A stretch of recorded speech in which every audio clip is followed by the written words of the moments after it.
Any suggestions on remaining positive during the search? I'm starting to feel defeated with the length of time it's taking for me to transition. Okay, Michelle's daughter, here's the deal.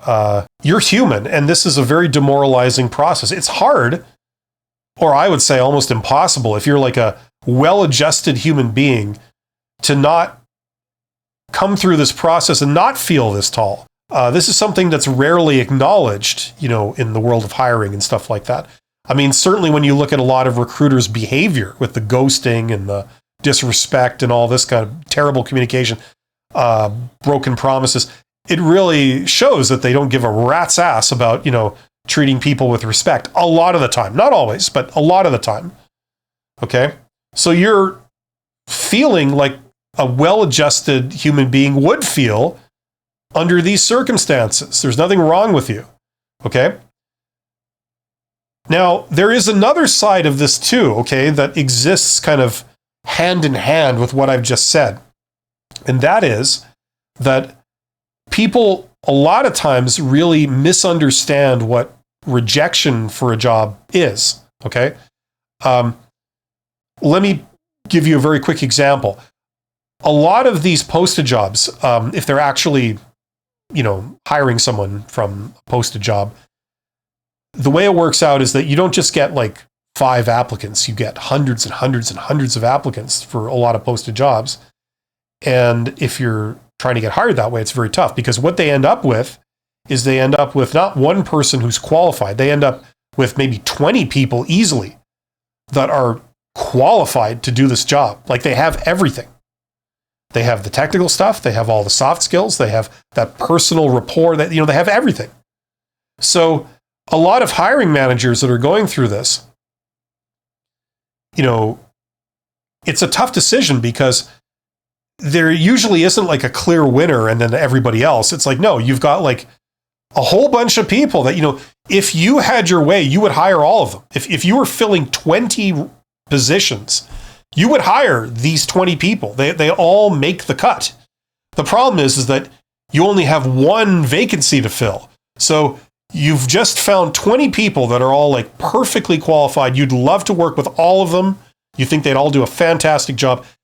19 of them have to go away with a no, right? And a lot of times the way they decide between that, the tiebreaker, it's just randomness a lot of times. It's like practically flipping a coin, So the person that gets hired is obviously very happy about it. The other 19 that get rejected, they start thinking, there's something seriously wrong with me. I'm not qualified. I'm unemployable. I'm a bad person. I must be doing something wrong.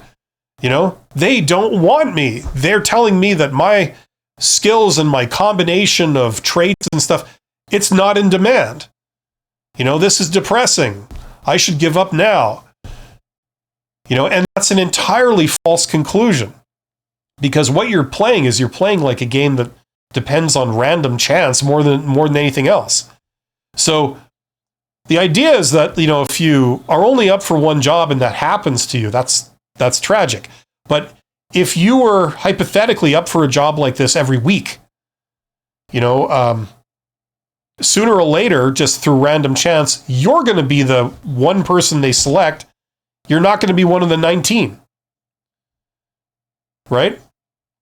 So, number one, the takeaways as I see it, number one is that, first of all, don't misinterpret what rejection for a job is. It's no commentary on how suitable you are or how in demand you are or the validity of what you have or your employability. Okay? You're a highly capable, highly employable person. Don't let this process falsely convince you otherwise. Secondly, it shows you that you don't just need one or two chances. You need like many chances to get hired, to overcome this element of random chance. There's a good amount of serendipity in this process. Okay, so that's the big takeaway. So do everything you can to get as many options as possible. If you're applying for jobs, apply for a lot. And you need like a quantity approach and a quality approach. I hate to say it. You've got to do the most amount of good quality applications you can if you're going to play this game with posted jobs. The other thing you can do that I'm going to tack on, you're not asking about this, I'm going to tell you anyway, is tune into the hidden job market. Despite what some people falsely claim, it is real. You can see it in a nutshell. Go ask any chatbot. Go ask Google. Do your own research about it. You'll see it's a very, very real thing. Every job I've had in the last 20 years has been on the hidden market, and I've hired many, many people. I've hired more people on the hidden job market than I have in the posted job market when I was a hiring manager hiring people. So it's very, very real. Learn all you can about it, and don't just apply to posted jobs, but do some of the things that you should do to put yourself up for hidden jobs, things like direct outreach, okay? And you will be fine. So hopefully that makes sense. Let me know if you have any other questions.